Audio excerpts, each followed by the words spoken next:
In the small kingdom of Eldermere, nestled between green hills and a wide gray river, there stood an old stone palace that had guarded the land for over 300 years.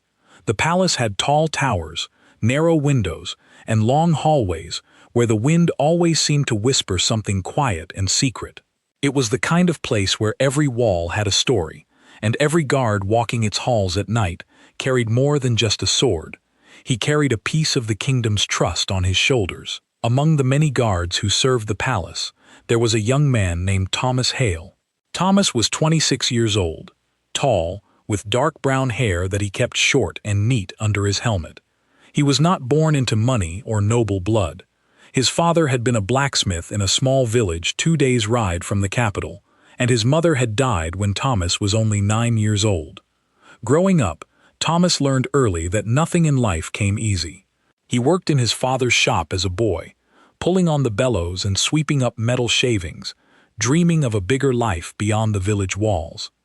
When Thomas turned 18, he left home with nothing but a small bag, a letter of recommendation from the village elder, and a stubborn kind of hope that refused to die. He walked for 6 days to reach the capital city of Eldermere, and when he arrived, tired and hungry, he went straight to the palace gates and asked to join the royal guard. The officer at the gate laughed at first, looking at his worn boots and thin frame, but something about the way Thomas stood, straight-backed and steady-eyed, made the officer pause. He was given a chance to try the training, and Thomas did not waste it. For 8 years, Thomas trained harder than almost anyone else in the guard. He was not the strongest man in the barracks, nor the fastest with a blade, but he had something many of the others lacked: patience and a deep sense of duty. He never missed a shift. He never complained about the cold nights or the long hours. Slowly, 1 year after another, he rose through the ranks, until he was chosen for one of the most respected positions any guard could hold: night watch of the royal wing, the part of the palace where the king's private chambers and study were located. It was considered an honor to guard that part of the palace, but it was also one of the loneliest jobs in the entire kingdom. The royal wing was quiet at night. Most of the staff went home or slept in their quarters, and only a handful of guards remained posted along the long stone corridor that led to the king's study, his bedroom, and the small private library beside it. Thomas often walked that corridor alone for hours, listening to nothing but his own footsteps and the occasional creak of old wood settling in the cold. King Alistair, the ruler of Eldermere, was a calm and thoughtful man in his 50s, well loved by his people for his fairness and his habit of listening more than he spoke. He had lost his wife, Queen Miriam, 5 years earlier to a long illness, and since then he had leaned heavily on a small circle of trusted advisors to help him run the kingdom, especially as his only son, Crown Prince Devlin, was still learning the weight of responsibility that would one day fall on him. Prince Devlin was 23, quick-witted, and eager to prove himself, but many in the palace whispered that he was still too impulsive, too easily influenced by clever words. The man he trusted most, after his father, was Lord Cassius, a nobleman who had served as the king's chief advisor for nearly 20 years. Lord Cassius was known throughout the kingdom as brilliant, sharp-tongued, and endlessly persuasive. He managed much of the kingdom's finances, its trade agreements, and its relationships with neighboring lands. Some people admired him, others found him a little too smooth, a little too comfortable with secrets. On the night this story truly begins, King Alistair was away from the palace.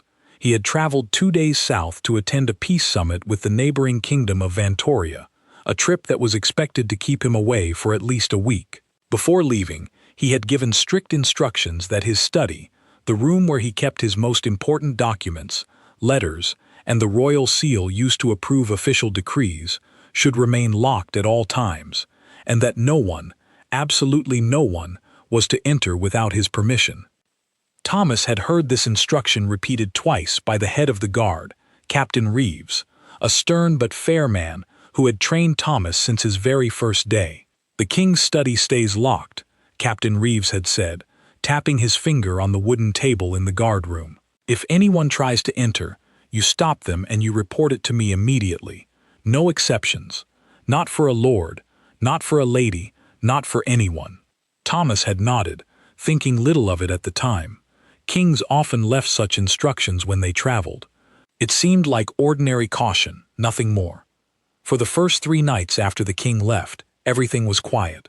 Thomas walked his usual rounds, checked the study door, found it locked as always, and continued on.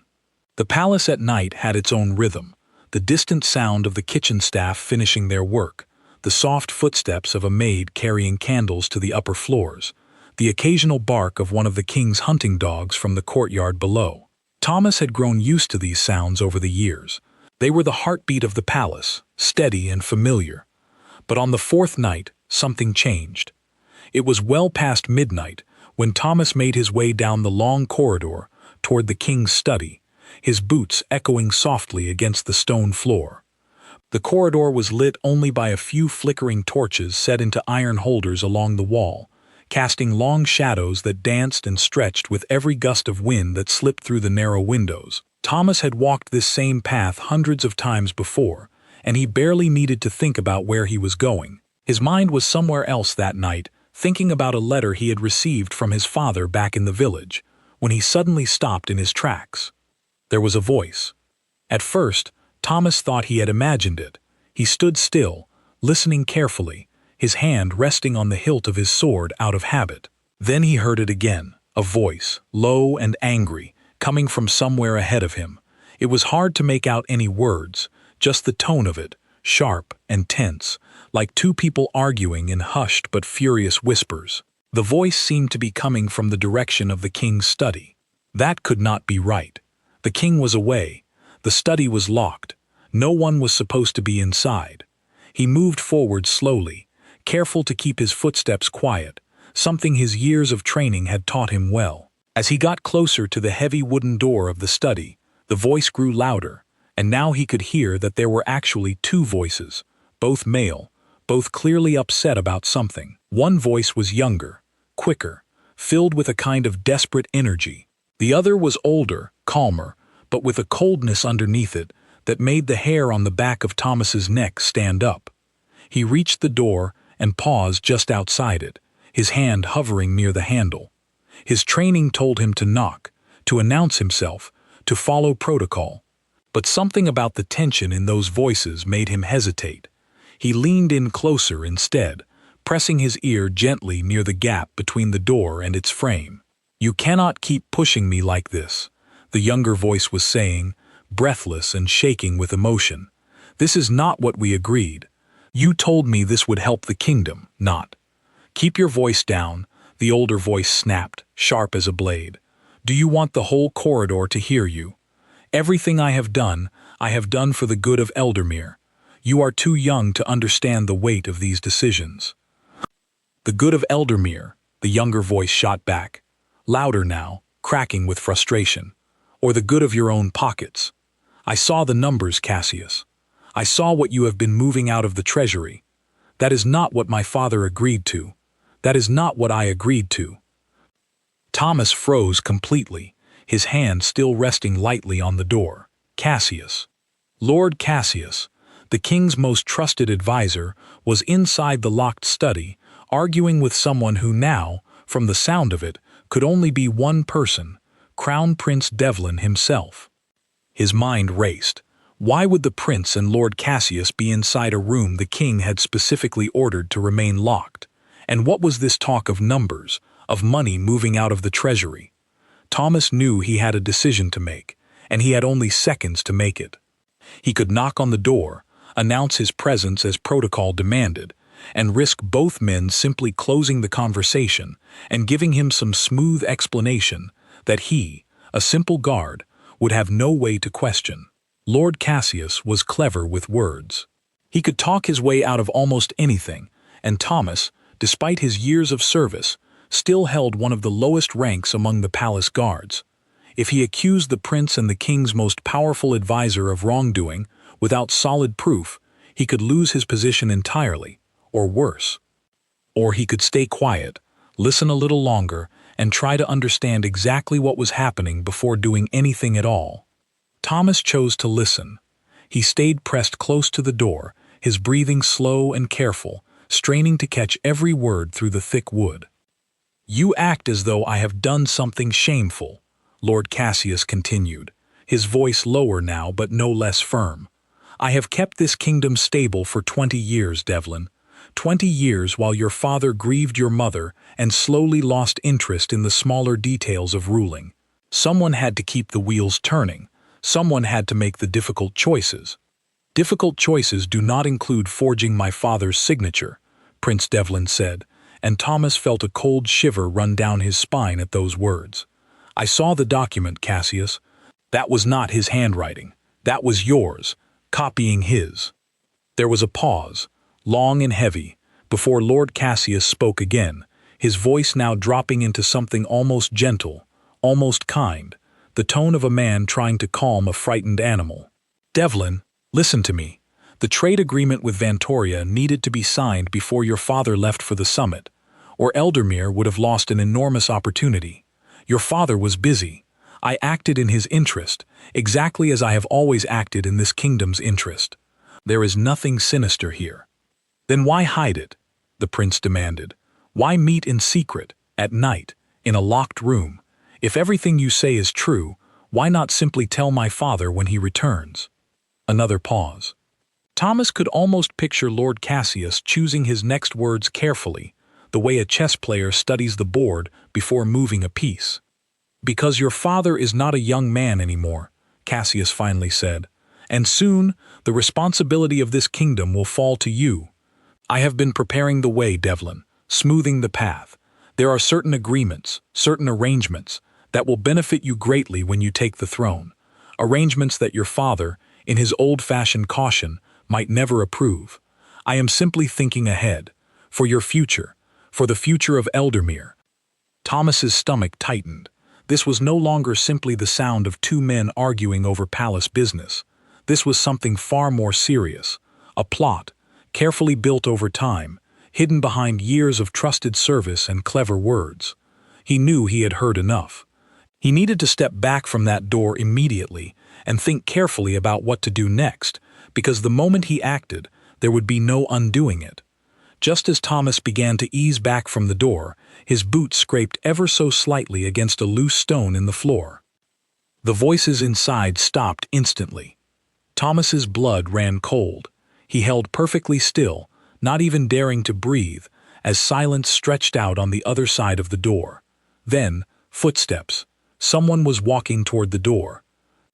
With no time to think, Thomas quickly stepped several paces down the corridor, positioning himself as though he were simply making his normal rounds, his face arranged into the calm, blank expression that guards were trained to wear no matter what they were feeling inside.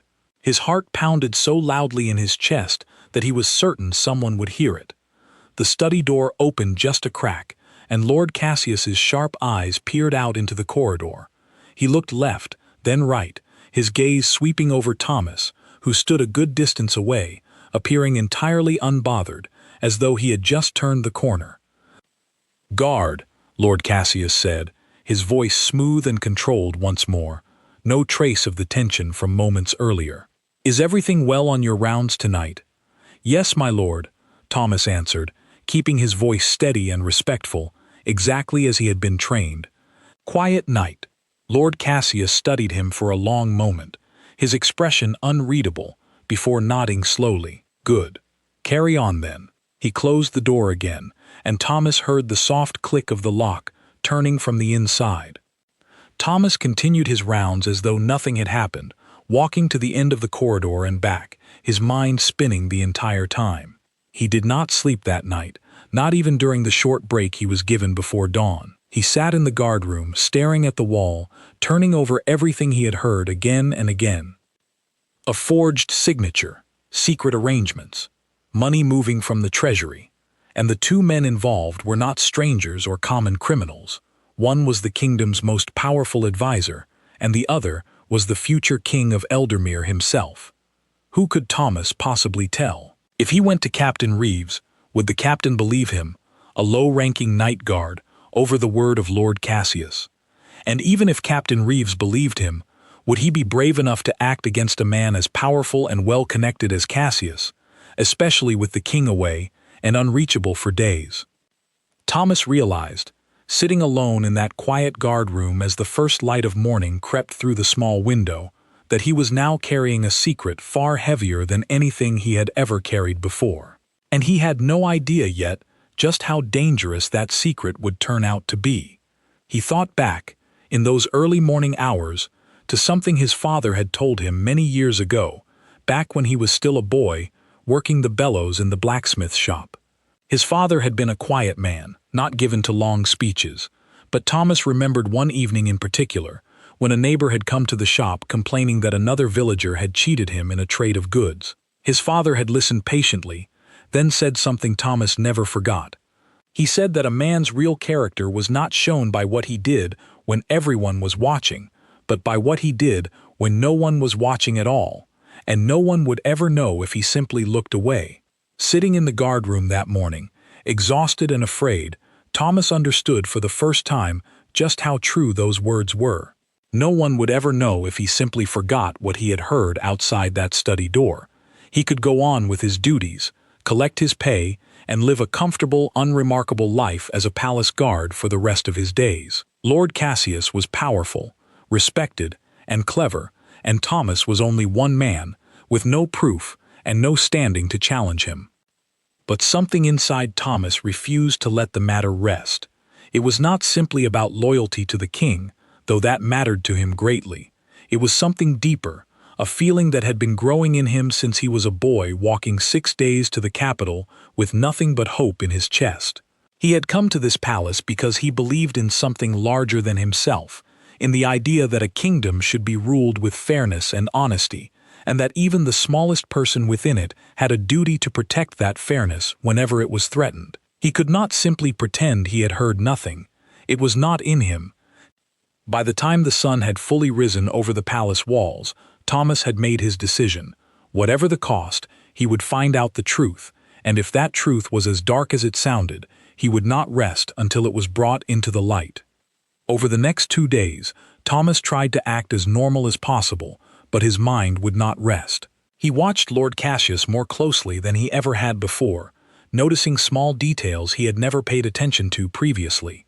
The way Cassius always seemed to know exactly where every guard was stationed, the way certain palace staff seemed nervous around him, quick to agree with whatever he said, quick to look away from his eyes.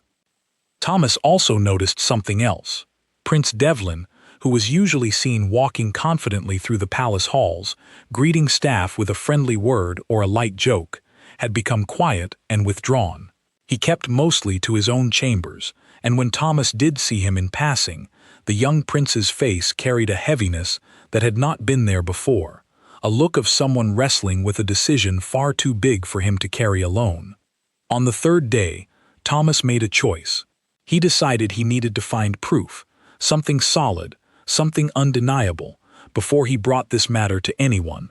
Accusations without evidence would only get him dismissed from his post, or worse, silenced in ways he did not want to think about. He needed facts. He remembered that the palace kept detailed treasury records in the lower archive room, managed by an old scribe named Mr. Whitcomb, a small, quiet man who had worked in the palace for nearly 40 years and knew more about the kingdom's paperwork than anyone alive. Thomas had spoken to Mr. Whitcomb a few times over the years, mostly polite greetings in passing, but he remembered the old man as someone honest, someone who took great pride in keeping records accurate and complete. During his free hours the next afternoon, Thomas made his way down to the archive room, a cool, dim space filled with tall shelves of leather-bound ledgers and rolled parchments. Mr. Whitcomb was there, as always, hunched over a desk, carefully copying numbers from one ledger into another by candlelight, even though sunlight from a high window offered plenty of light already. Old habits, it seemed, died hard. "Mr. Whitcomb," Thomas said quietly, closing the door behind him. The old scribe looked up, adjusting the small round glasses perched on his nose. "Thomas Hale, isn't it? The night guard. What brings a guard down to my dusty little corner of the world?" Thomas hesitated for a moment, unsure exactly how to begin. Then he simply decided to be honest. "I need your help, sir."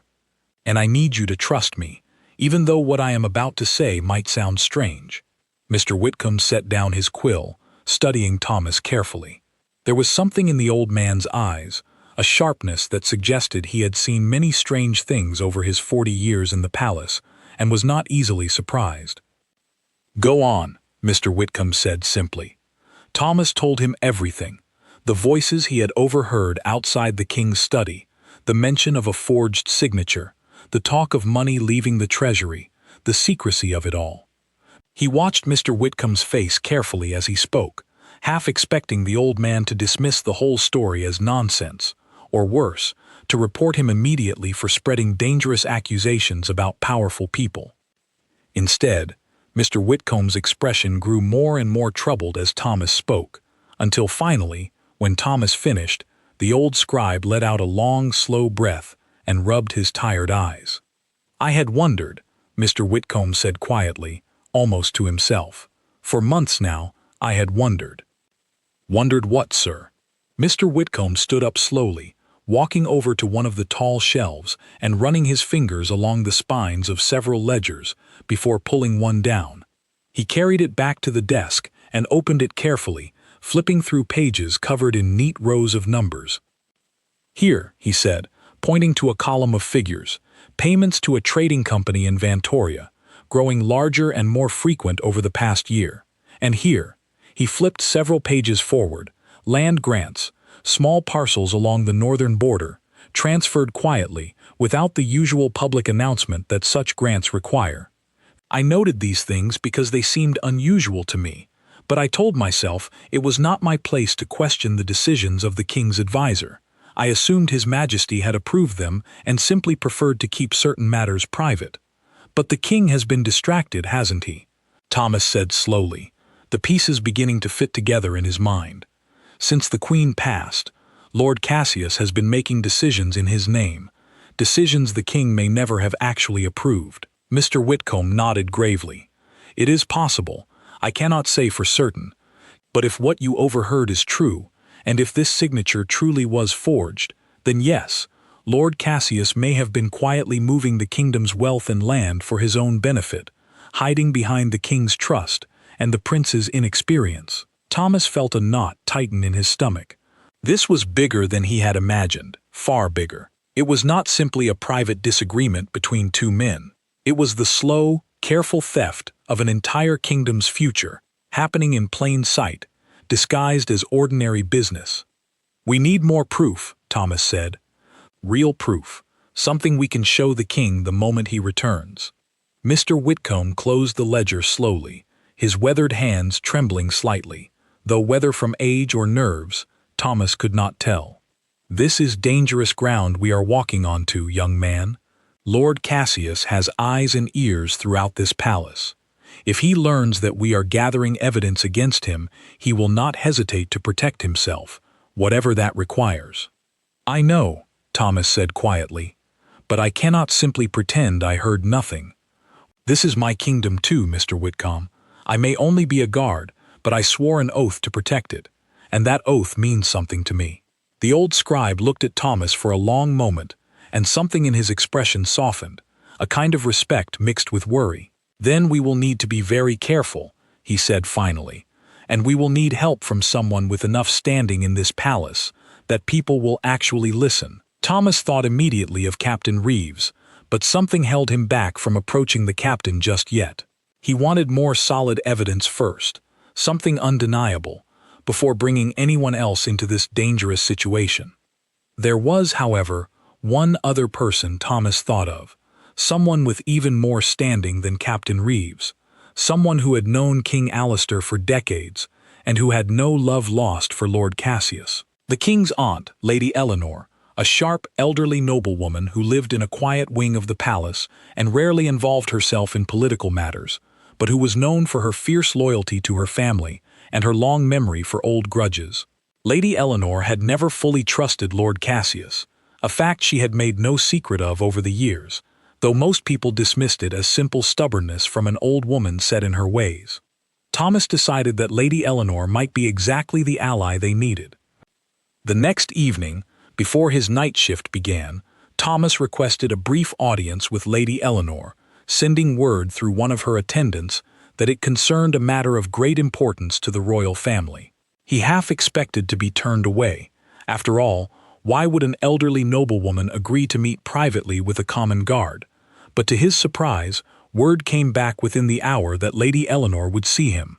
Her chambers were warm and filled with the scent of old books and dried lavender. Lady Eleanor herself sat in a large chair near the window, a woman in her 70s with silver hair pulled back neatly and eyes that were still sharp and alert despite her age. She studied Thomas carefully as he entered and bowed respectfully. "Well," she said, her voice dry but not unkind. "A guard requesting a private audience is not something that happens every day. You must have something important to say, young man. Speak plainly. I have little patience for flattery or long-winded introductions." Thomas, taking a deep breath, told her everything, just as he had told Mr. Whitcomb. He explained what he had overheard outside the king's study, the mention of the forged signature, and what Mr. Whitcomb had found in the treasury records. He watched Lady Eleanor's face throughout, and unlike many others might have, she did not look shocked. Instead, her expression grew colder and colder, like a woman confirming something she had long suspected. When Thomas finished, Lady Eleanor was quiet for a long moment, her hands folded tightly in her lap. "I have never trusted that man," she said finally, her voice low and hard. 20 years he has whispered in my nephew's ear, and 20 years I have watched him grow richer, while claiming every decision was made purely for the good of the kingdom. I had no proof, only instinct. But instinct built over 70 years of watching people is rarely wrong. "What should we do, my lady?" Thomas asked. "The king will not return for several more days. If Lord Cassius suspects we are gathering evidence against him, then we must be careful, and we must be quick," Lady Eleanor finished for him. "You did well to come to me, Thomas Hale. But you must understand, once we begin pulling on this thread, there will be no stopping until the whole tapestry unravels. Are you prepared for that? Lord Cassius will not simply admit defeat. He will fight, and he has many ways of fighting that do not involve swords." Thomas nodded firmly, though a small knot of fear tightened in his chest. "I am prepared, my lady. I only want to see the kingdom protected," and the king told the truth. Lady Eleanor studied him for a moment longer, then nodded slowly, a flicker of something like respect crossing her weathered face. "Very well. Continue gathering whatever evidence you can, quietly, through Mr. Whitcomb. I will use my own connections to look into Lord Cassius's dealings with Vantoria. Between the three of us, and whoever else we can trust, we may be able to build a case strong enough to present the moment the king returns." Over the following days, Thomas continued his night shifts as usual, careful not to change his routine in any way that might draw suspicion. But during his free hours, he met quietly with Mr. Whitcomb, helping the old scribe search through years of records, cross-referencing treasury payments with land transfers, trade agreements, and letters between Lord Cassius and various merchants in Vantoria. The picture that slowly emerged was worse than Thomas had first imagined. Over the past 2 years, Lord Cassius had been quietly arranging for valuable borderland, land that technically belonged to the crown, to be sold to a trading company in Vantoria at prices far below its true worth. In exchange, it appeared, Cassius had been receiving private payments funneled through several smaller companies, cleverly hidden behind layers of paperwork that would take a trained eye like Mr. Whitcomb's to untangle. Night after night, once his shift ended, Thomas would slip quietly down to the archive room instead of going to sleep, joining Mr. Whitcomb by candlelight to sort through stacks of old ledgers. It was slow, tedious work, nothing like the quick decisions and steady footsteps Thomas was used to as a guard, and more than once his eyes grew heavy from staring at long columns of numbers that seemed to blur together after hours of reading. But Mr. Whitcomb, patient as ever, taught him how to spot the small signs that something was wrong. A payment recorded under a strange company name that appeared nowhere else in the kingdom's usual trade records. A signature that looked almost right but was subtly different from the king's true hand.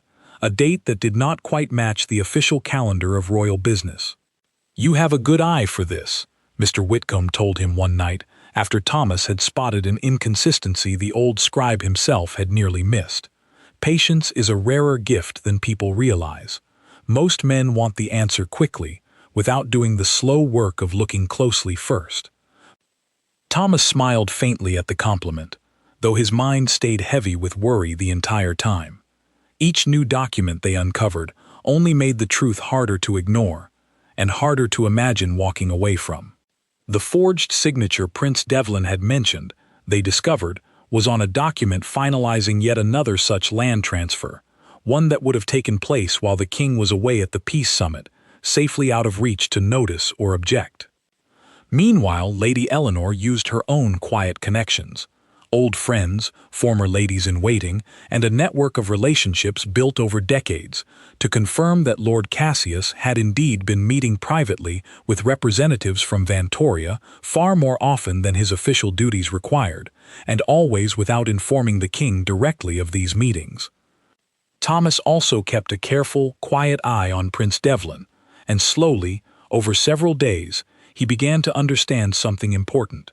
The prince was not a willing partner in this scheme, not truly. He had been drawn in slowly, over months, convinced by Lord Cassius's clever words that he was simply helping secure the kingdom's future, helping prepare for the day he would become king. It was only recently, when Devlin had begun asking sharper questions and demanding to see the actual numbers, that he had realized something was deeply wrong. This realization gave Thomas an idea. Perhaps the prince, guilt-ridden and uncertain, could become an ally rather than an obstacle. It was Lady Eleanor who arranged a private meeting between Thomas and Prince Devlin, using her position as his great-aunt to request his presence without raising suspicion. When Devlin arrived in her chambers and found Thomas standing there, his face went pale with alarm. "What is this?" the prince demanded, his eyes darting between Lady Eleanor and Thomas. "Aunt Eleanor, what is going on?" "Sit down, Devlin," Lady Eleanor said calmly, gesturing to a chair. "And listen, this young man has something important to tell you, and I suggest you hear him out fully before you say anything at all." Thomas, his heart pounding, explained carefully and respectfully what he had overheard outside the study door, being careful not to accuse the prince directly, but rather to lay out the evidence he and Mr. Whitcomb had gathered. He watched as Devlin's face went through a series of emotions: shock, anger, and finally, a deep and painful shame. "I did not know it had gone this far," Devlin said quietly, his voice barely above a whisper, staring down at his hands. "He told me it was for the kingdom. He told me my father was too tired, too distracted, and that someone needed to make the harder decisions. I trusted him. I have trusted him since I was a boy." "You were manipulated by someone far more experienced and far more clever than you," Lady Eleanor said, not unkindly. "That is not the same as being guilty, Devlin. But now that you know the truth, what you choose to do next will determine what kind of king you become." The prince was silent for a long moment, his jaw tight, his eyes glistening slightly in the candlelight. When he finally spoke, his voice was steadier than before. "I will help you. Whatever proof you need, whatever must be done, I will help make this right. I owe my father that much, and I owe this kingdom that much." With the prince now on their side, the small group gathering evidence against Lord Cassius grew stronger, though the danger grew alongside it. Devlin, using his position, was able to access certain documents and records that had been kept away from Mr. Whitcomb, including private correspondence between Lord Cassius and the Vantorian Trading Company that made the scheme almost impossible to deny. But their quiet efforts did not go entirely unnoticed. On the 6th night, as Thomas walked his usual rounds along the royal corridor, he noticed a figure standing near the far end of the hallway, mostly hidden in shadow. He recognized the build immediately, one of Lord Cassius's personal attendants, a quiet, unsettling man named Grimshaw who rarely spoke and always seemed to be watching everything and everyone around him. Thomas kept his expression neutral and continued his rounds as normal, but his heart beat faster. Had Grimshaw seen him meeting with Mr. Whitcomb? Had word somehow reached Lord Cassius that something was being investigated? The following morning, As Thomas returned to his small quarters after his shift to catch a few hours of sleep, he found the door slightly ajar, though he was certain he had locked it before leaving. Stepping inside carefully, he found his few belongings disturbed, drawers left slightly open, his small chest of personal items shifted just enough for him to notice. Nothing appeared to be stolen, but the message was clear enough. Someone had searched his room. Thomas immediately went to warn Mr. Whitcomb and Lady Eleanor, and it was decided that they needed to move faster than originally planned. If Lord Cassius suspected he was being watched, he might act to destroy evidence, or worse, find ways to silence those investigating him before the king returned.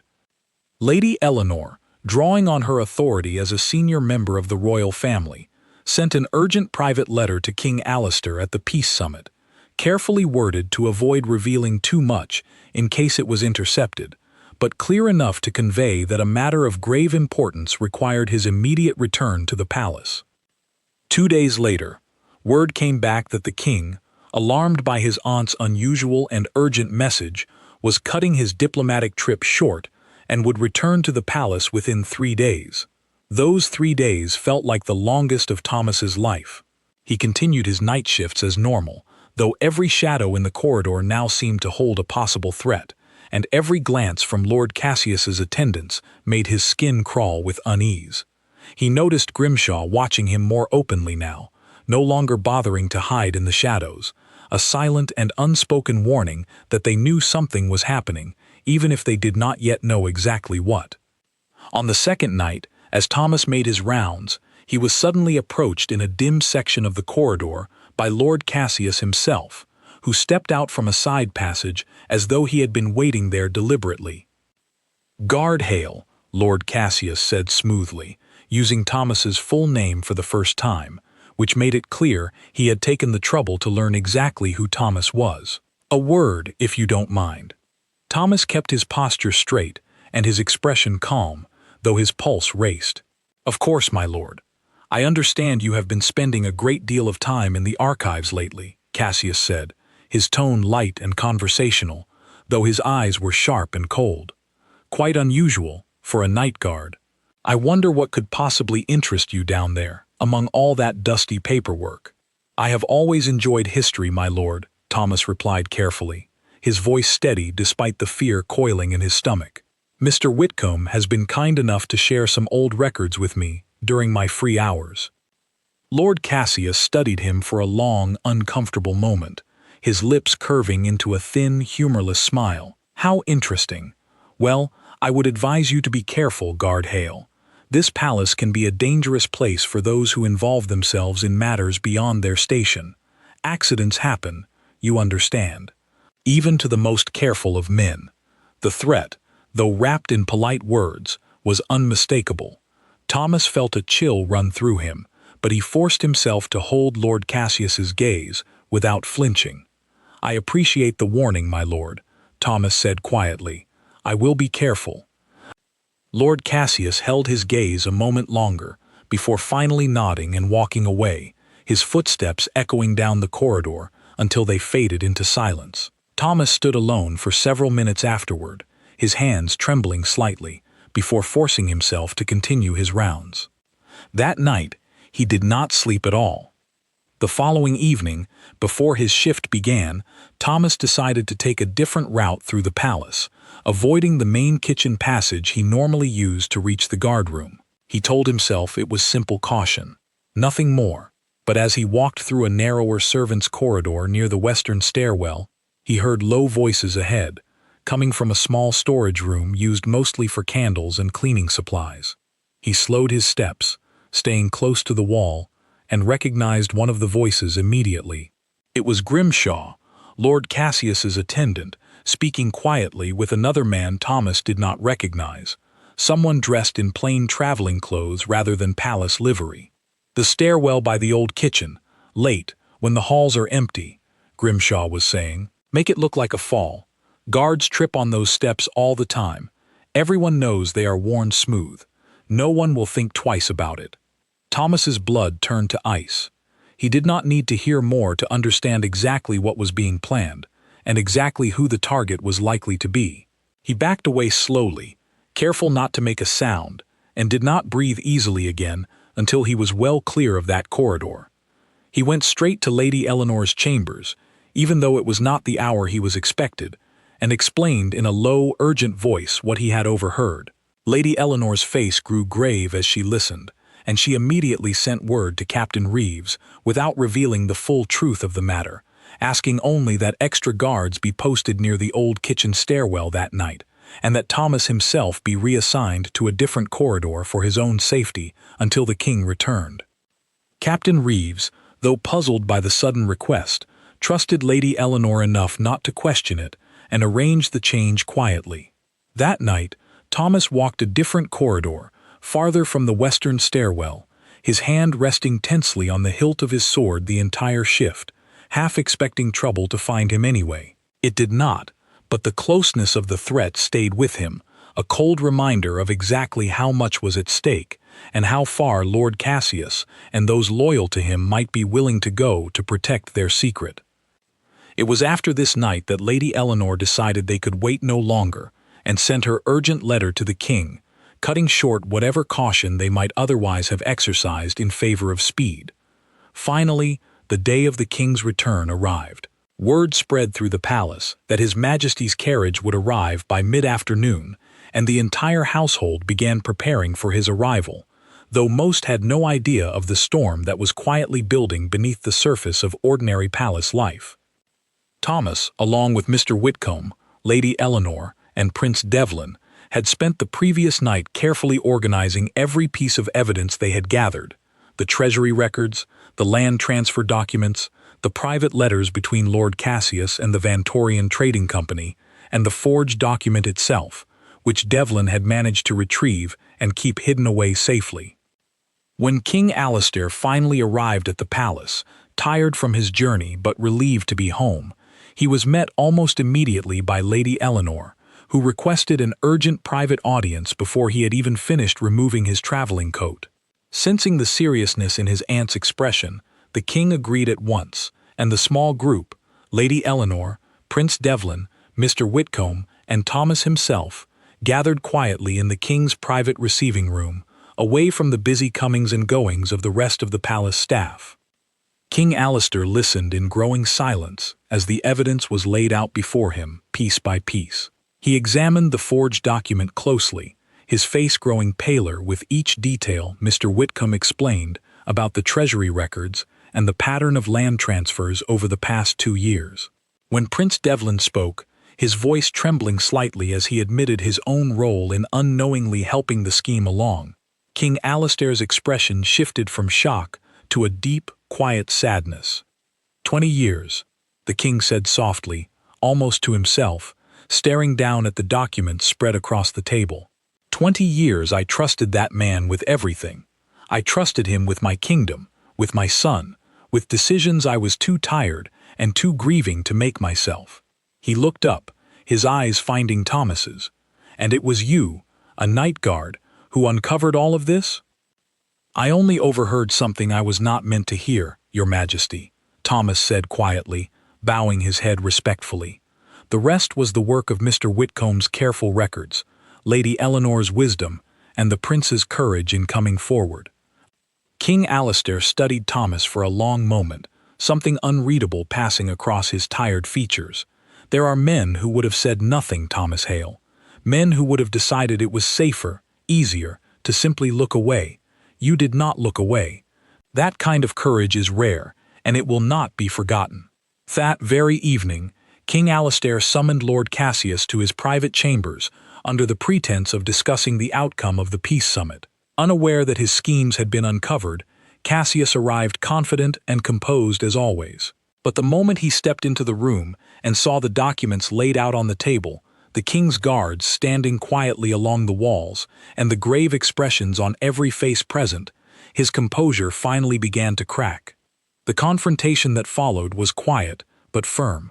King Alistair, though clearly hurt and angry beneath his calm exterior, did not shout or lash out. Instead, he simply laid out everything that had been discovered, piece by piece, watching as Lord Cassius's attempts to explain and deflect grew weaker and weaker with each new piece of evidence presented. In the end, Lord Cassius had no defense strong enough to stand against the truth. He was stripped of his position, his titles, and his wealth gained through the illegal land transfers, and he was placed under guard while the kingdom's council determined the appropriate consequences for his actions. The land that had been unlawfully transferred to Vantoria was reclaimed through careful negotiation, and the money that had been stolen from the treasury was slowly traced and recovered over the following months. Prince Devlin, though shaken by how easily he had been manipulated, used the experience to grow into a wiser and more careful young man. He spent many hours afterward working closely with his father, learning not just the official duties of ruling, but the importance of questioning even those closest to him, and of surrounding himself with honest advisors rather than simply clever ones. As for Thomas, King Alistair made sure his courage did not go unrewarded. In a quiet ceremony held a few weeks later, Thomas Hale, the blacksmith's son who had walked 6 days to reach the capital with nothing but a bag and a stubborn hope, was promoted to captain of the Royal Guard, one of the highest honors any guard in Eldermere could achieve. Captain Reeves, who had trained Thomas from his very first day, stood proudly among the small crowd gathered to witness the honor, later admitting to Thomas privately that he had always known there was something special in the quiet, steady young man who never missed a shift and never complained about the cold.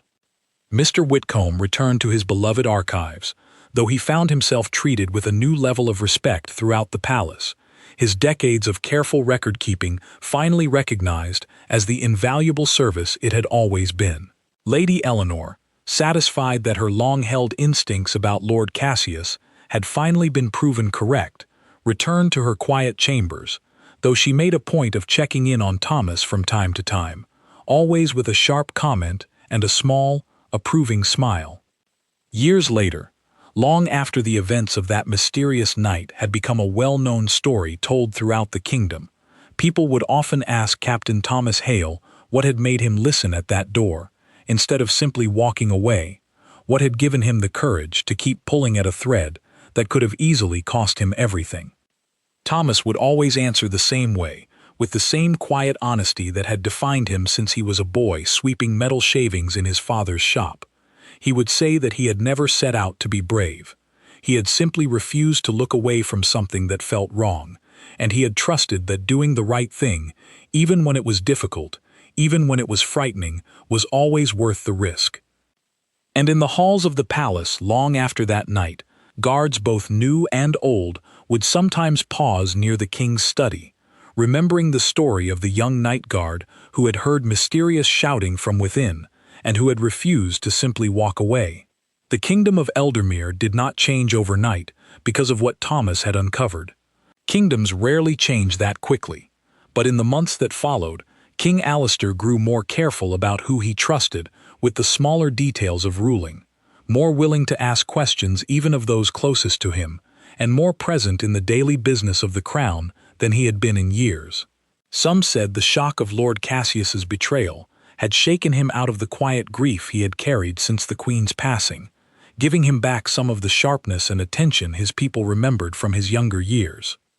Prince Devlin, for his part, never forgot the lesson of that difficult season. He kept the memory of his own mistake close, not as a source of shame to hide from, but as a reminder to stay humble and to question even those who seemed most trustworthy.